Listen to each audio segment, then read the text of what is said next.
Principles of good writing. To write well, you have to be able to write clearly and logically. And you cannot do this unless you can think clearly and logically too.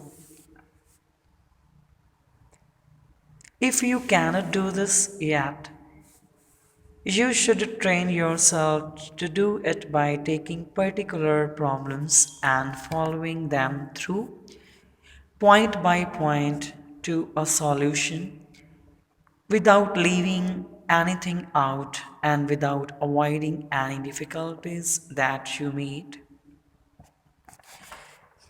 For example, you may take the problem, what I mean and when I say that I am free person, and then try to find a solution along something like the following lines. Am I free to do anything I like? No, I am not free to fly Mars, for example.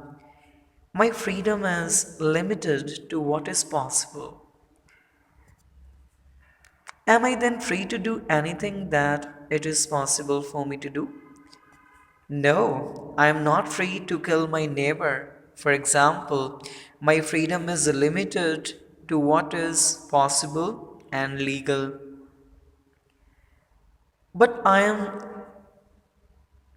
but am I free to kill my neighbor provided I can do it without being found out? Well, yes. In fact, I am. My freedom is therefore limited to what is possible and legal unless I can avoid being found out in something illegal. What are their legal limitations to my freedom? Because if I were free to do harm to others, thereby limitations their freedom, they too would be free to do me a harm. And under these conditions, I would have a less chance of freedom than if I and everybody else accepted certain legal limitations on our freedom in order to protect the later against arbitrary interference by other, etc. Passage 2 of the same idea, Principles of Good Writing. At first, you may find clear, step by step, thought very difficult. You may find that your mind continually wanders, but practice will improve your ability to think clearly and logically. And in order to increase your vocabulary and to improve your power of expressions, you should read widely and carefully and keep a notebook in which to write down words and expressions that particularly strike you. For example, sparkle, glitter, twinkle, blaze, gleam, etc. Use a good dictionary to help you with exact meaning and uses of words. And always remember that regular and frequent practice is essential if you are to learn write well. You learn to write by writing. It's not good waiting until you have an inspiration before you write. Even with the most famous writers, inspiration is rare. Writing 99% hard work and 1% inspiration.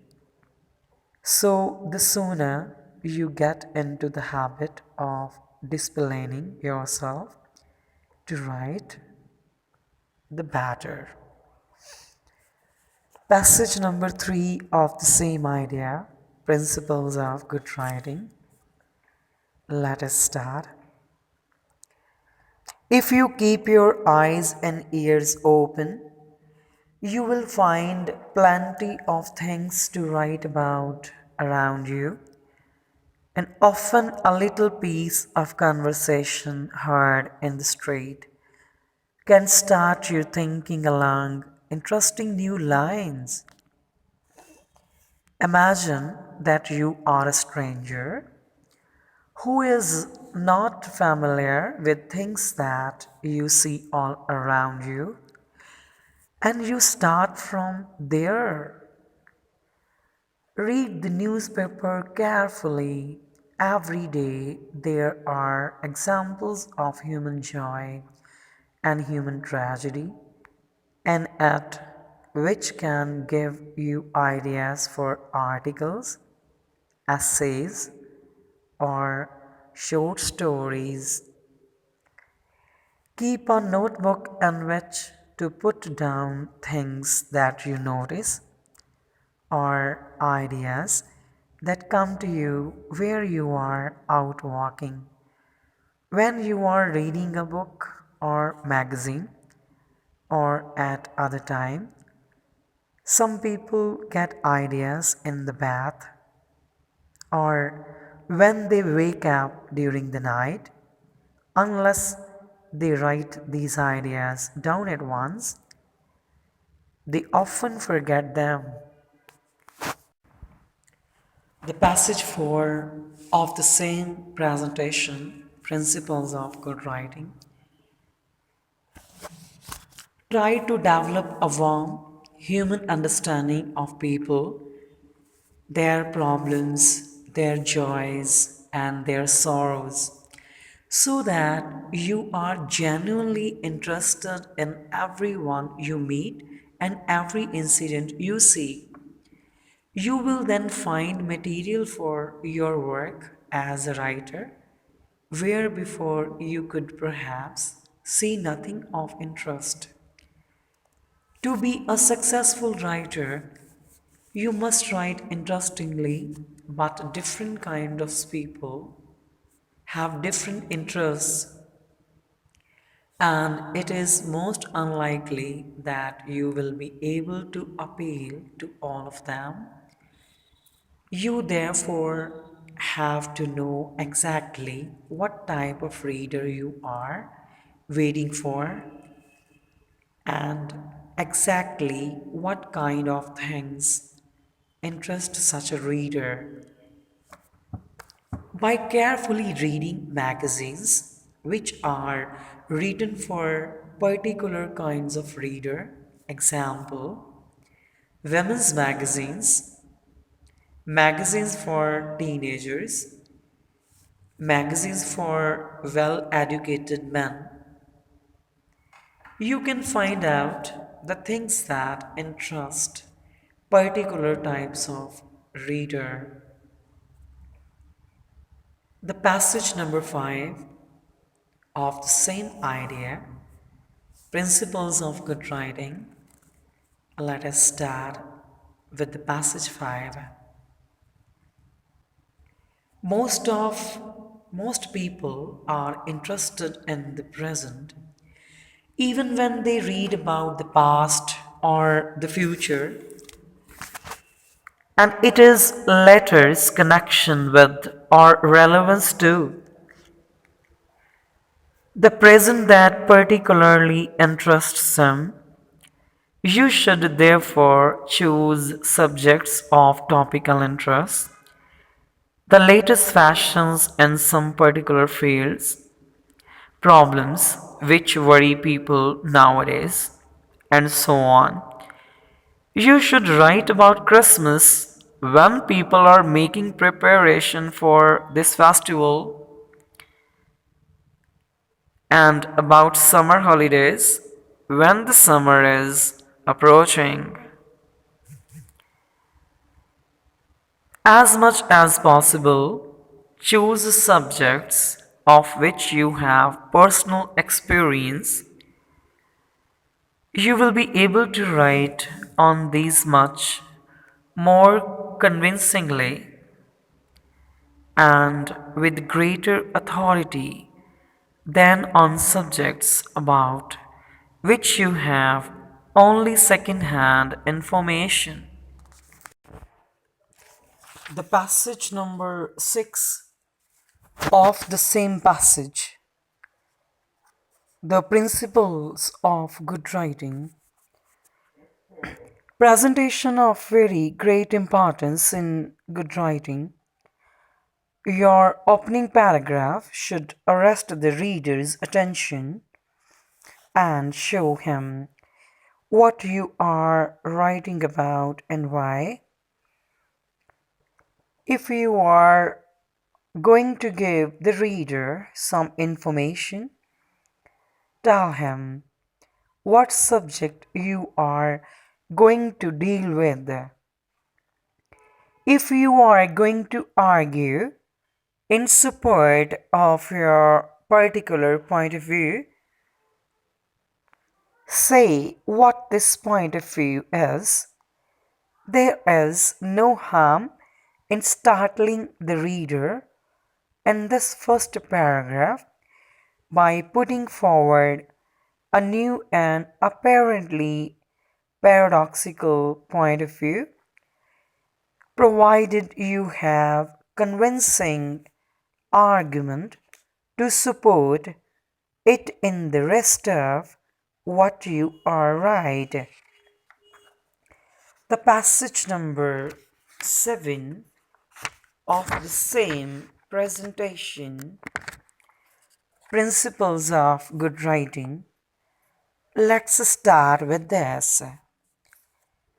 To write interestingly, you must yourself be intensely interested in what you are writing, and you must convey this feeling of eagerness to your readers.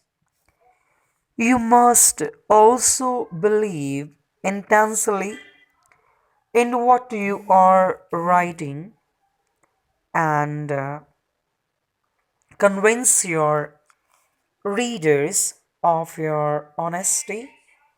You cannot arouse their interest and sympathy unless they feel that you yourself are interested and that you feel strongly about what you are saying. Do not, however, force upon the reader those of your own private problems, which few, if any, other people share. People are very interested in problems which they too face, or which they may easily have to face in the near future, but they do not want to read the personal complainings and protests of someone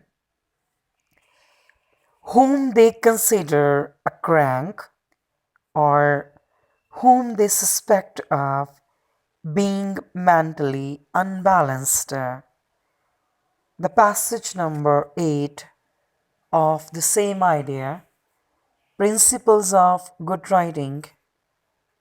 Let us start. Do not strive to create an impression. Forget about yourself. Think about of the reader and write naturally, avoiding self-consciousness.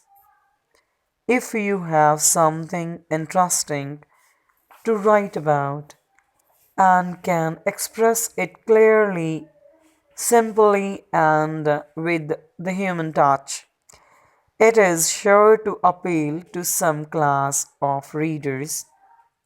But if you deliberately try to copy a style which is not your own, this will quickly become obvious to the reader. He will feel that you are not sincere, and he will not go on reading what you have written. As you read more and more works written in particular style, your own will gradually change.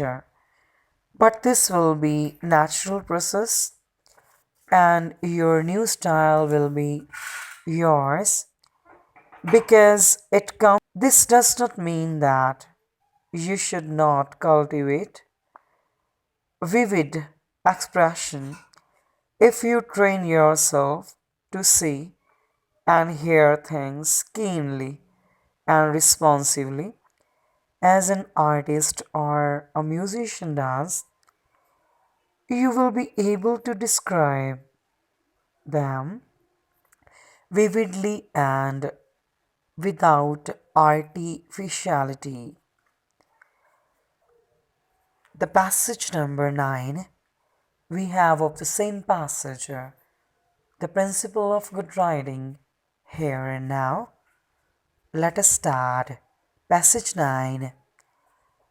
If while you are writing you cannot think of the right word at once, it is a good idea to put in another or to leave a blank so as not to interrupt your flow of thought. Then, when you have finished, you can go back and find exactly the right word for what you were trying to say. In any case, read your work over critically after you have finished it, replacing vague, inexact words by others which say just what you mean.